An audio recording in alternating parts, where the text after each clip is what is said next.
इय्याका नअबुदु व इय्याका नस्तईन। सबसे पहले कमालिया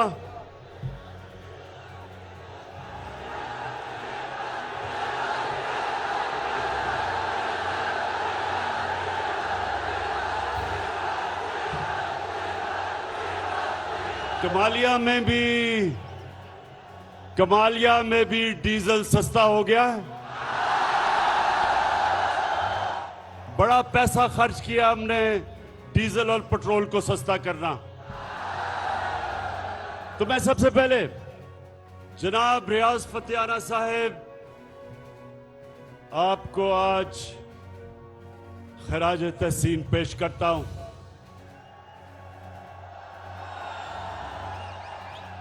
माशाअल्लाह, मैं नहीं समझता था कि कमालिया में इस तरह का पंडाल आप भरेंगे जिसमें नौजवानों के अलावा हमारी बहनें, हमारी ख्वातीन भी आएंगी। आपको मैं मुबारक देता हूं।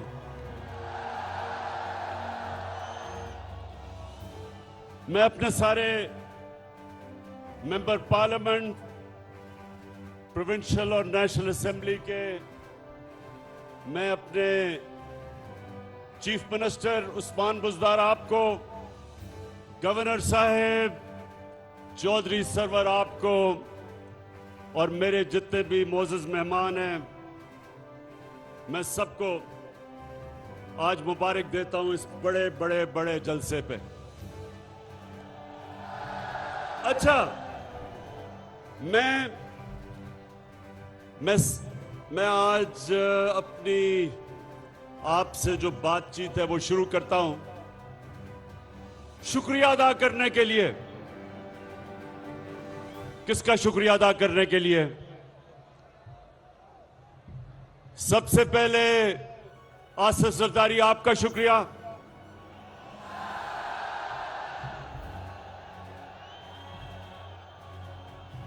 उसके बाद जिसकी कीमत नीचे आ गई है डीजल, उसका शुक्रिया।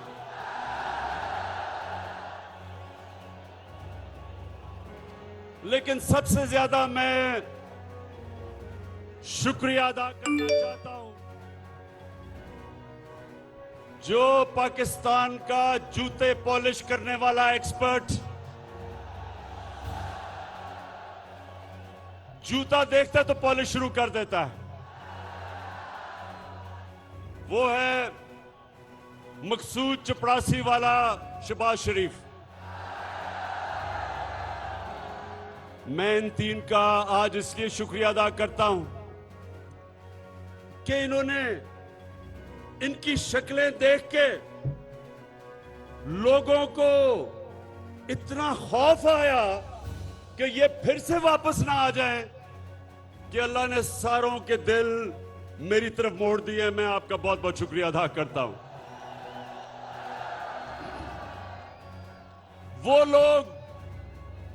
वो लोग हमारी पार्टी में जो 10 साल से सो गए थे, वो लोग जो तहरीक इंसाफ से दूर हो गए थे, वो ये थ्री स्टूजेस की शक्लें देख के सब वापस आ गए हैं। बहुत बहुत शुक्रिया आपका।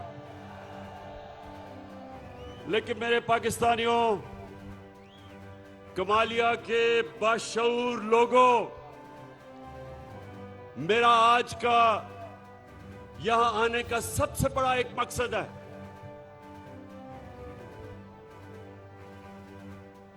मैंने, नौजवानों, आप जरा मेरी बात गौर से आपने सुननी है कि मेरी जितनी उम्र है सारी दुनिया फिरा हूं मैं। कोई दुनिया का शायद ही मुल्क है जो मैं नहीं देखा। बरतानिया का जो सारा निजाम, उनकी जमहूरियत, उनका सारा एडमिनिस्ट्रेटिव सिस्टम, उस कौम का किरदार मैंने बड़े गौर से अंदर से देखा है। शायद ही पाकिस्तान में, बल्कि कोई पाकिस्तान में सियासतदान है ही नहीं ऐसा जो इतना जिसका गौर से और अंदरूनी मुताला बरतानिया के सिस्टम का जो मेरा है, तो मैं जो आपको नौजवानों, क्योंकि नौजवान आप इस मुल्क का मुस्तकबिल है, तो जो मैं आपको पैगाम देना चाहता हूं वो ये कि जब तक एक कौम अच्छे की और बुरे की तमीज नहीं करती, वो कौम मर जाती है। मौलाना रूमी से किसी ने पूछा कि मौलाना साहब एक कौम कैसे मरती है, तो मौलाना रूमी ने कहा कि दो दरख्तों की मिसाल दी, एक बहुत खूबसूरत दरख्त खुशबूदार और एक बड़ा बदसूरत दरख्त। कहता इन दोनों दरख्तों के अंदर जब एक कौम फर्क करना खत्म हो जाता है, यानी कि अच्छे और बुरे की कौम तमीज खत्म करती है, मर जाती है। जो वो माशरा मैंने अंदर से देखा है, नौजवानों, जो माशरा मैंने देखा है, अल्लाह का हुक्म है कुरान में, बार बार अल्लाह ने हुक्म दिया कुरान में, अमर बिल मारूफ। उसका हुक्म यह है कौम को, हुकूमत को नहीं। हुकूमत को उसने कहा कि कानून की बालादस्ती कायम करो, इंसाफ दो, फलाई रियासत बनाओ, इंसानियत का निजाम लेके आओ, जो आपका कमजोर तबका उसकी मदद करो। लेकिन अवाम को अल्लाह ने हुक्म दिया है कि तुम अच्छाई के साथ खड़े हो और बुराई के खिलाफ जहाद लड़ो। अल्लाह ने इंसानों को ये सुने नौजवानों, जब आप अच्छाई देखते हैं, बुराई देखते हैं माशरे में,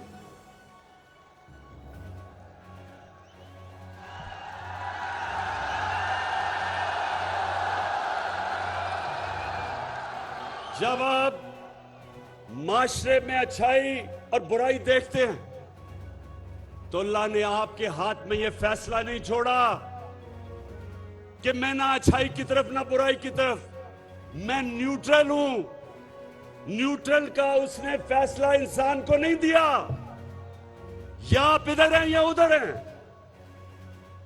जब आप ये देखते हैं कि इस मुल्क के वो सबसे बड़े चोर जो 30 साल से इस मुल्क को लूट रहे हैं, जिनके ऊपर नैब में केसेस हैं, जिनमें से एक का नाम ले तो लोग डीजल डीजल क्यों शोर मचाते हैं।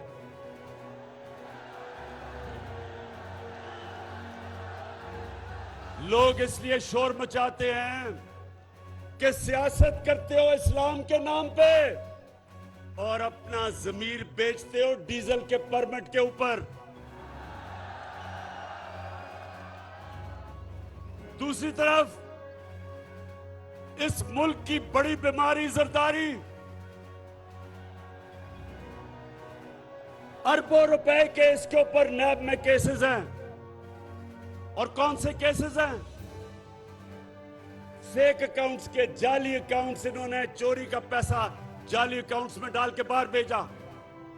अरबों रुपए के केसेस पड़े हुए नैब में। और तीसरा, चेरी ब्लॉसम्स।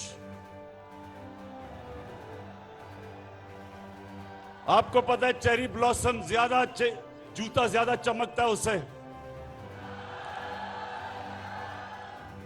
तो चेरी ब्लॉसम शरीफ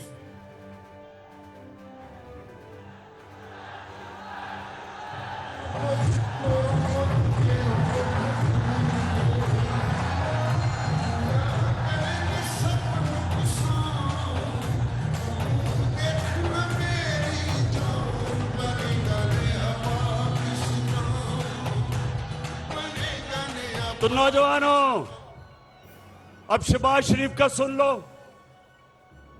एक दिन पता चलता है केस का चपड़ासी जिसका नाम मकसूद था, उसके बैंक में सिर्फ 375 करोड़ रुपया आ जाता है और सारे नौकरों के बैंकों में 1600 करोड़ रुपया आ जाता है। अब इसका केस लगा हुआ है, इसके केस का फैसला होना है। अभी तक बचता रहा है। कभी कमर में दर्द हो जाती है, कभी वकील नहीं आता, कभी जज को टाइम ले लेता है। इसको भी पता है कि इसका टाइम आने वाला है।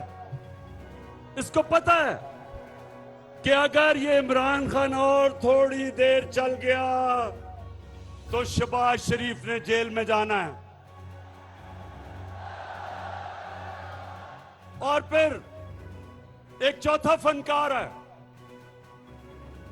चौथा फनकार वो है, कौन है वो चौथा फनकार?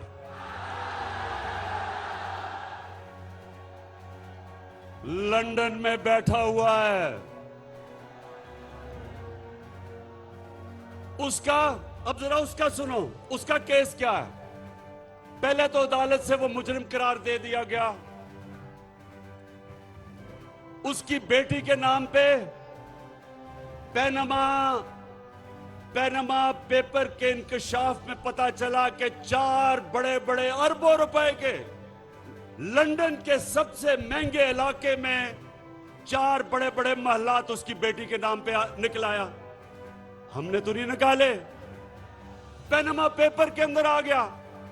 अब उसका भी केस चल रहा है। तो ये सारे नैबज़दा इकट्ठे हुए, इन सारों ने मिलके कहा कि देखो, पहले तो हमने सोचा था कि इमरान खान अभी गया, जब हमारा मुल्क आए तो दिवालिया निकला हुआ था। सारों ने कहा कि तुम मुल्क को निकाल ही नहीं सकता। वो मुल्क निकल गया। फिर कोरोना आ गया। जब कोरोना आया,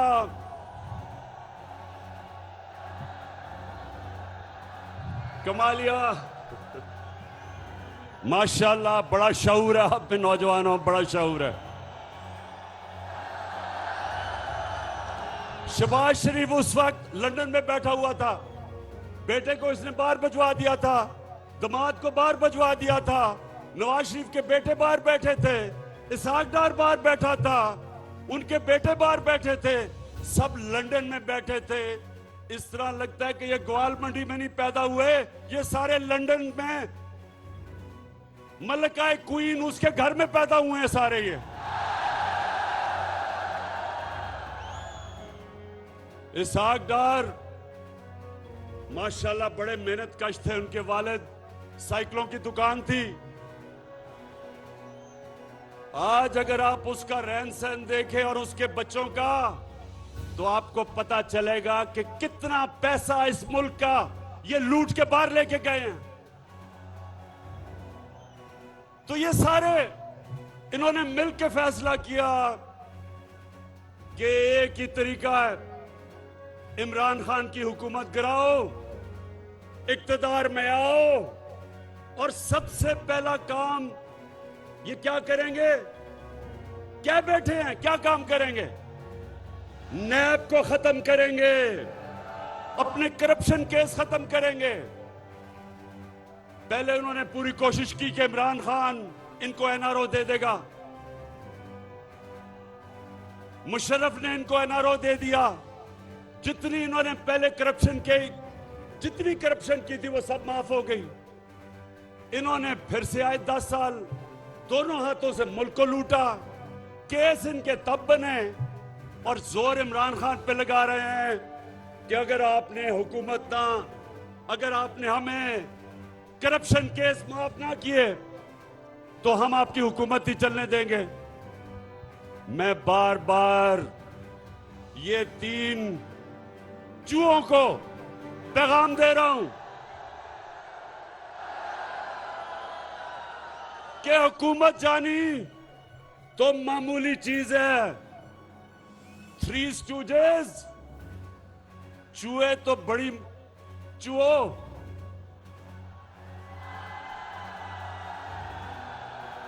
हुकूमत जानी तो मामूली चीज है, मेरी जान भी चली जाए तुम्हें मैं कभी नहीं छोड़ूंगा। आलिया, तो इनकी कोशिश क्या है?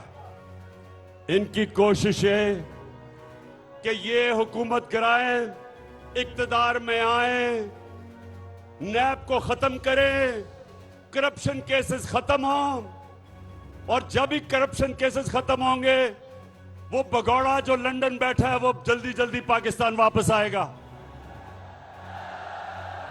और वो वापस आके क्या करेगा? वो सबसे, ये सुन लो मेरी कौम, इसने करना क्या आके, ये नंबर 1 चीज क्या करेगा आके? ये आते साथ ही पहले इलेक्शन कमीशन तो इसके कंट्रोल में है, अखबारों के अंदर पैसा चलाएगा, लिफाफा सहाफत इसने शुरू की थी जब ये पहली दफा चीफ मिनिस्टर बना।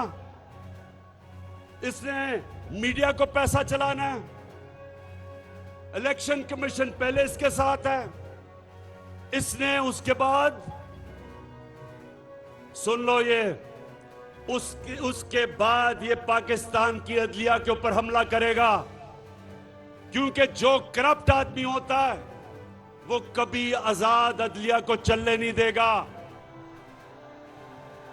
ये वाहिद जमहूरियत के अंदर ये पहली दफा हुआ होगा कि डंडों से इन्होंने सुप्रीम कोर्ट के ऊपर हमला किया और सजाद अली शाह को भगाया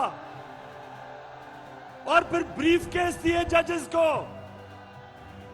इसकी पुरानी आदत, ये सुने जरा, मैं नौजवानों आपको बताऊं, क्योंकि मैं तो नवाज शरीफ को तब जानता था जब बेचारा पूरी कोशिश कर रहा था क्रिकेट खेलने की, और जब क्रिकेट भी खेलता था मैं, और ये सब पता चलवा लें आप, ये जमखाना में क्रिकेट खेलता था, क्रिकेट भी खेलता था अपने अंपायर खड़े करके। एक अंपायर चीफ सेक्रेटरी होता था, दूसरा अंपायर लाहौर का कमिश्नर होता था, और उधर भी रोंदी मारता था, आउट हो जाता था अंपायर, नॉट आउट दे देते थे।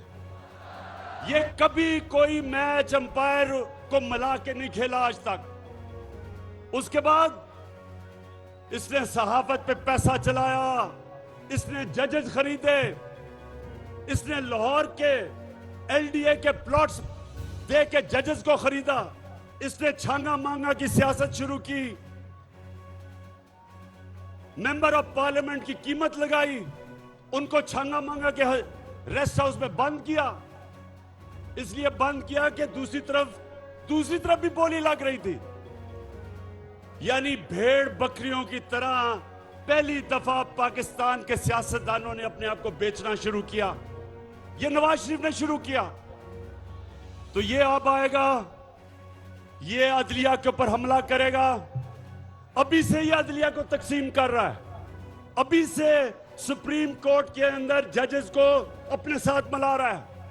ये कभी आजाद अदलिया को चलने नहीं देगा, क्योंकि इसने अपने केसेस खत्म करने हैं। और फिर ये सुन लो, जो अगला हमला करेगा ये, इसका अगला हमला होगा पाकिस्तान की फौज के ऊपर। अभी तक जितने भी आर्मी चीफ आए हैं सबके साथ इसके इख्तलाफात हुए।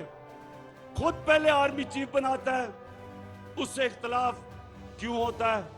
अब मुझे बताओ नौजवानों, क्यों इसका आर्मी चीफ के साथ इख्तलाफ होते हैं? इसलिए कि आर्मी के पास जो एजेंसीज हैं उनको सबसे पहले पता चल जाता है इसकी चोरी का, और ये कंट्रोल करना चाहता है। बाकी इदारे कंट्रोल कर चुका होता है, फौज से इसको डर होता है, फिर इसकी पूरी कोशिश होती है फौज को कंट्रोल करने की। फिर इसका इख्तलाफ होते हैं आर्मी के चीफ के साथ, और फिर ये छुप छुप के पिछले दौर में नरेंद्र मोदी से मिल रहा था। बरकत दत्त अपनी किताब में लिखती है कि नेपाल में जनाब नरेंद्र मोदी और नवाज शरीफ छुप छुप के मिल रहे थे, जैसे कि कोई रोमांस चल रहा है इनके बीच में। और वहां वो लिखती है अपनी किताब में कि छुप के क्यों मिल रहे थे, क्योंकि नवाज शरीफ को अपनी फौज से डर लग रहा था। तो कमालिया और मेरे पाकिस्तान के लोग जो आप देख रहे हो, ये जो डॉन लीग्स थी वो क्या थी? हिंदुस्तान को पैगाम पहुंचा रहे जी कि मैं तो दोस्ती करना चाहता हूं, फौज नहीं मानती। उधर से जरदारी, उसने क्या किया? मेमो गेट क्या था? हुसैन हक्कानी उसका एम्बेसडर अमेरिकनों को कहता है कि जनाब आसिफ जरदारी को पाकिस्तानी फौज से बचा लो। ये हैं वो लोग जो अपने पैसे के गुलाम हैं। ये कभी आपके लिए आजाद फॉरेन पॉलिसी नहीं बना सकते। शहबाज शरीफ ने जब कहा कि पहले तो उसने कहा कि जी इमरान खान को यूरोपियन यूनियन के एम्बेसडर्स की तनकीद नहीं करनी चाहिए थी। क्यों नहीं करनी चाहिए थी शहबाज शरीफ? उन्होंने प्रोटोकॉल तोड़ा था। कभी भी एम्बेसडर्स इस तरह की स्टेटमेंट नहीं देते। और दूसरी चीज, जो यूरोपियन यूनियन की काउंसिल का प्रेसिडेंट, उसने मुझे कॉल किया। उसने कहा इमरान खान, हम तुम्हारी मदद चाहते हैं कि रूस की और जो यूक्रेन की लड़ाई है, तुम्हारी तरह के लीडर हम चाहते हैं जो बीच में पड़ के अमन लेके आए। शहबाज शरीफ जूते पॉलिश करने वालों को ये नहीं पूछते, लोग उनकी इज्जत नहीं करते। और फिर शहबाज शरीफ ने कहा एब्सोल्युटली नॉट, इमरान खान को नहीं कहना चाहिए था। बताएं आप, इमरान खान को कहना चाहिए था या नहीं? शहबाज शरीफ एब्सोल्युटली नॉट क्यों कहा था इमरान खान ने? क्योंकि हमने अमेरिका की जंग में शिरकत की, उनको अपने बेसेस दिए। उन्होंने यहां से जब जंग की अफगानिस्तान में, हम शरीक हो गए। 80,000 पाकिस्तानी उन्होंने अपनी जान की कुर्बानी दी। हमारा कबाली इलाका उजड़ गया। कभी पूछें कबाली इलाके के लोगों से कि उनके ऊपर किस किस्म की क़यामत आई। 35 लाख लोगों ने नकल मकानी की उस जंग में हमने जब शिरकत की। उन लोगों से पूछे जिन्होंने नकल मकानी की थी। ज़कात देने वाले एकदम ज़कात लेने वाले बन गए। $100 अरब से ज्यादा मुल्क को नुकसान हुआ। तो शहबाज शरीफ मुझे बताएं क्या मिला पाकिस्तान को? हमने जब उनकी जंग में शिरकत की, क्या मिला पाकिस्तान को? हमें बुरा भला कहा गया, हमें कहा तुम दोगले हो। अफगानिस्तान में जब जंग नहीं जीती गई, पाकिस्तान को जिम्मेदार ठहराया।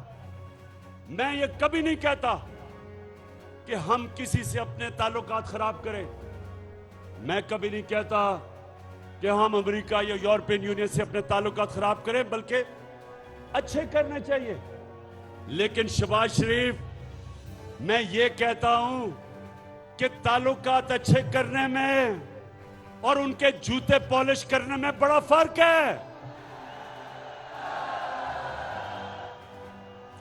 आप और आपका बड़ा भाई और आसिफ जरदारी ये हमेशा बाहर की कुव्वतों की गुलामी इसलिए करेंगे कि इनका अरबों रुपया चोरी का मुल्क से बाहर पड़ा है।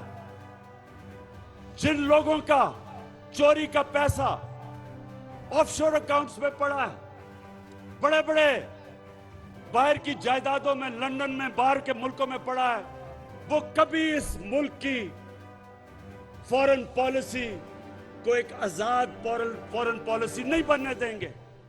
अपनी चोरी किए हुए पैसे की गुलामी करेंगे। इसलिए मेरे पाकिस्तानियों, ये याद रखो कभी उस पार्टी को वोट ना दो जिस पार्टी के सरबराह का पैसा मुल्क से बाहर पड़ा है। वो कभी इस मुल्क की फॉरेन पॉलिसी को आजाद नहीं होने देगा।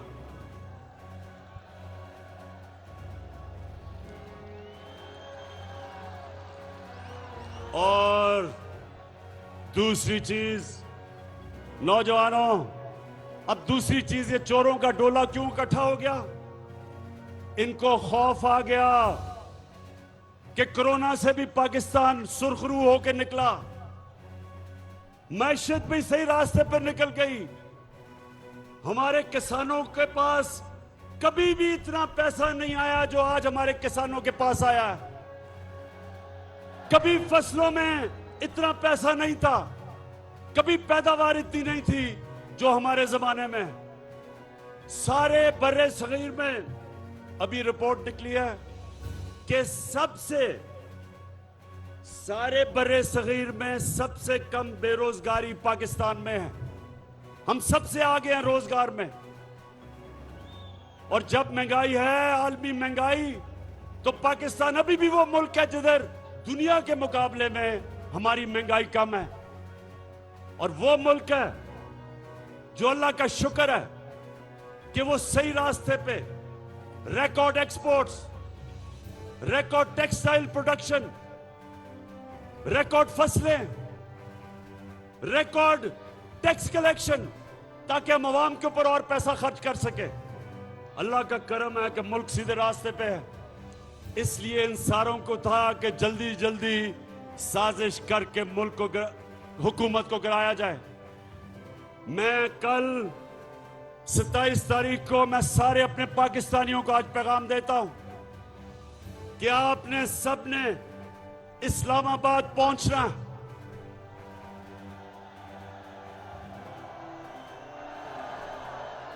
आप सबने इस्लामाबाद इसलिए पहुंचना है, अल्लाह का हुक्म है, अमर बिल मारूफ, कि जब आप देख रहे हैं कि हुकूमत को कैसे गिरा रहे हैं, 20 से 25 करोड़ रुपया हमारे एमएनएस को देके उनका जमीर खरीद रहे हैं खुलेआम।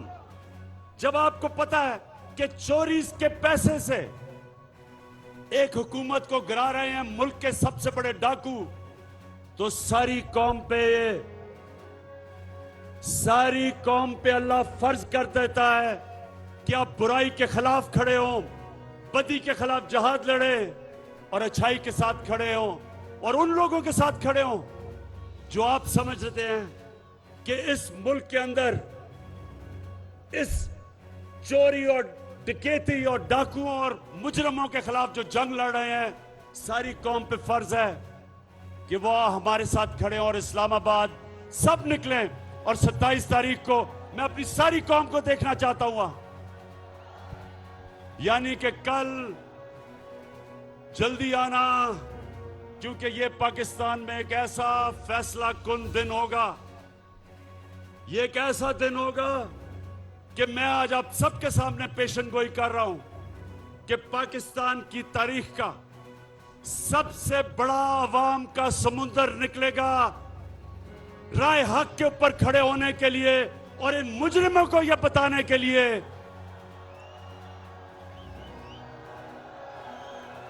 इन मुजरिमों को यह पैगाम देने के लिए कि तुम्हारी तरह के चोरों के इस मुल्क की लूट मार करने के दिन खत्म हो गए हैं। तो कमालिया, मैं आज आपको खराज तहसीन पेश करता हूं जो आपका जज्बा और जुनून है। और आप सबने कोशिश करनी है, आप सबने कोशिश करनी है, तारीख बनेगी इस्लामाबाद में इंशाअल्लाह। कल कोशिश करना जल्दी आए, क्योंकि बहुत ज्यादा अवाम का समुंदर उस तरफ रास्ता करके पहुंच रहा होगा इस्लामाबाद में। और ये दिन होगा जब ये कौम जिंदा होगी। अल्लाह ने जो अमर बिल मारूफ हमें कहा हुआ है उसके ऊपर अमल करना हमारी बेहतरी के लिए। जब कौम इस पे खड़ी होती है कौम जिंदा हो जाती है। और जब कौम इन चोरों के खिलाफ अपनी आवाज बुलंद करती है तो उस कौम में चोरी और बदी खत्म होती है, वो कौम ऊपर आती है। और वही कौम जब मदीना की रियासत में नबी सल्लल्लाहु अलैहि वसल्लम ने उन अरबों को जिनकी हैसियत कोई नहीं थी, उनको जब अमर बिन मारूफ के ऊपर खड़ा किया तो उन्होंने सदियों तक दुनिया की इमामत की।